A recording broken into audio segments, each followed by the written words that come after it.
வணக்கம் நண்பர்களே. Welcome to Arima media. இன்றைக்கு நம்ம பார்க்க போகிறது ஆர்டிஃபிஷியல் இன்டெலிஜென்ஸ் அல்லது ஏஐ. இது நம்ம வேலைக்கு தடையா அல்ல துணையா? தோல்வி மாதிரி தோன்றதெல்லாம் வெற்றிக்கான கதவாக இருக்கலாம்.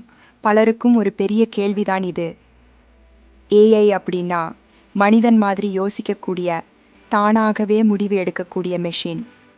உதாரணம், நீங்கள் யூடியூப்பில் வீடியோ பார்த்தீங்கன்னா அதுக்கப்புறம் இதையும் பாருங்கன்னு வரும் இல்லை, அது ஏஐ தான் ரெக்கமெண்ட் பண்ணுது. அதாவது நம்ம டேட்டாவை அனலைஸ் பண்ணி நமக்கு என்ன பிடிக்கும் என்பதை புரிஞ்சுக்கிறது. ஏஐயால் சில வேலைகள் குறையும், ஆனால் அதே நேரம் புதிய வேலைகளும் உருவாகும்.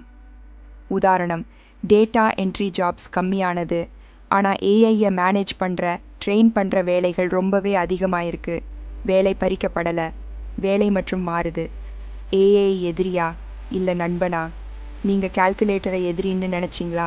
இல்லையே, அது உங்கள் மேத்ஸில் உதவுதே. அதே மாதிரி தான் ஏஐயும் நம்ம தொழில்கள் சுலபமாக செய்ய உதவுகிற ஒரு துணை. ஹேஜென், சாட் ஜிபிடி, கேன்வா எல்லாமே ஏஐயை அடிப்படையாக வச்சு தான் வேலை செய்கிறது. அது எதிரி இல்லை, நம்ம ப்ரொடக்டிவிட்டிக்கு நண்பன்.